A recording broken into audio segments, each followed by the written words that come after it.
looks like Rick and Ron came down here, must have been yesterday. Sanded everything out and got the firewall and deck lid all jam painted. Chevy's Inferno Orange. Probably look awesome out in the sun. The booth won't really pick up on the metallic. And here it is with the convos. It'll probably sit just a little bit lower when all the weight of the car's in. The roll cage is already painted. And our primer job that we did Saturday. Looks nice and shiny. Here is Tom's, the owner of the 68 Plymouth Barracuda. This is the other fender I've been working on. There's the first one. I got done, but then we made some changes to get rid of, let's see. There's an emblem under the Barracuda that has like a V8 with an actual picture of a Barracuda fish. That'll go. And then the wheel opening moldings are being welded up and now sanded out. This baby right here was crunched up really well. And so we're getting it just about there, but I had to actually remove the headlight bucket so that I could get behind it and hammer and dolly it out. A little bit of extra step, but worth it in the long run. So I got it shaved down with my 40, probably make it a little bit more undercut and give it a skim coat on top, finished out 150. So here's that other one.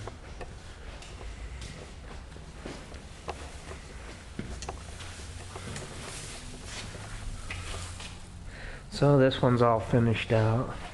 Same thing, crunched up pretty good in the front, but we saved her, and not real thick. Pretty nice. But these right here, these have to be welded up, and the wheel opening molding holes will go away. Then they'll be ready for some epoxy and some high build dry sand. Tons of little rust spots in these babies. This Monte Carlo SS was just dropped off today by Carlos, the owner of the Mystic Mustang. Plans are right now frame off, full on rotisserie restoration. They are the original owners of this car. So we're gonna do an original style restoration on this Monte Carlo.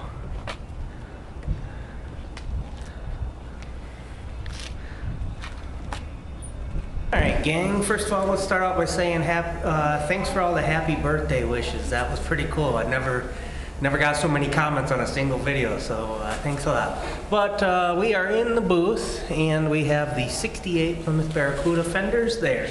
They're stripped, metal prepped, and I cannot emphasize this enough. You gotta get that metal white clean.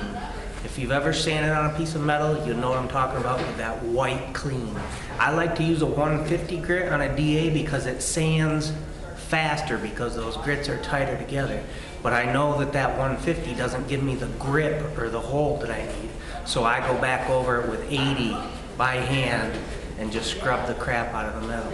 Of course, under all my filler, I like to hit it with a little bit of 50 grit on the roll lock.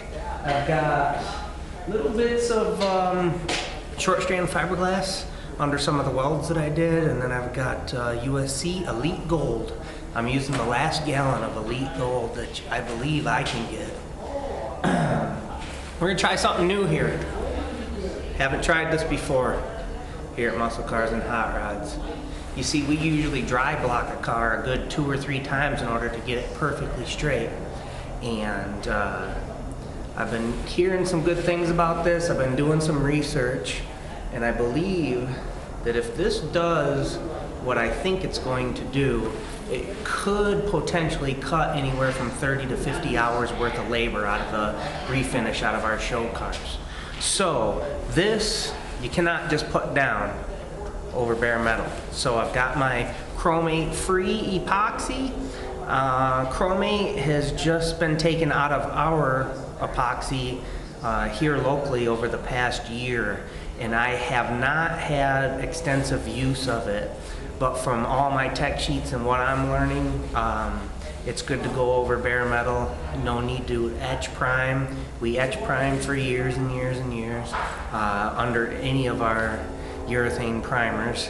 And a few years back now, maybe 3-4, we switched over to the epoxies, the DE15 and the DE40, which is RM's epoxy primer.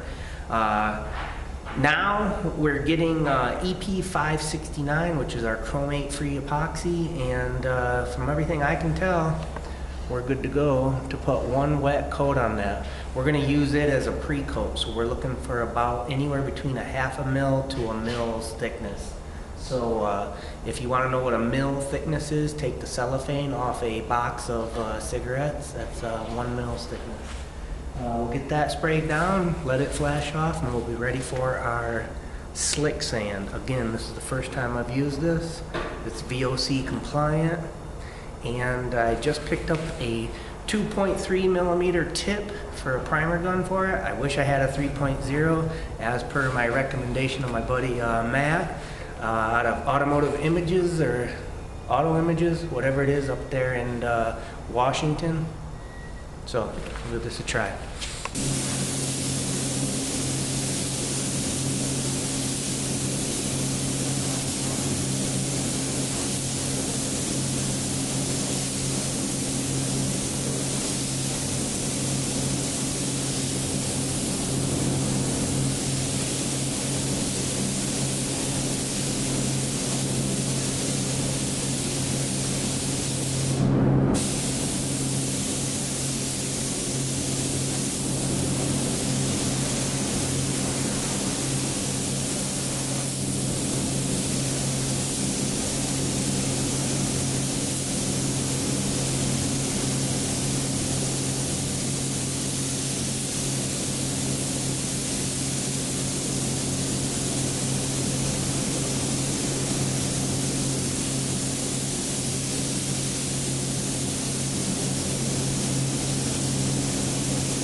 We're sitting behind us at 2 coats of the slick sand or whatever. It says you can put a 3rd coat down, so I'm going to go ahead and do that. This to me would be the step we're eliminating, would be the step of glazing the entire panel and blocking it out. And like I said, this should be able to, this obviously will go on a lot smoother, although I'm noticing a little bit of peel that I'm getting with it. I don't really want to bump up the pressure real high because I don't want to create pinholes and that whole 9 yards. But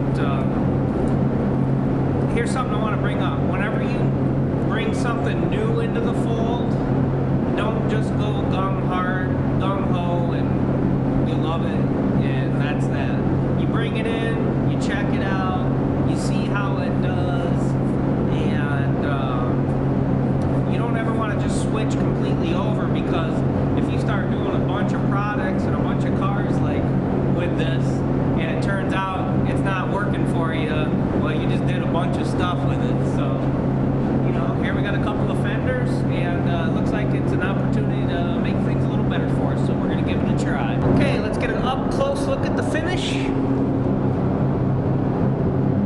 Like I stated, I laid it on a little bit peely, but until I get to know it, I didn't really want to crank up the air pressure or go adding thinners to it.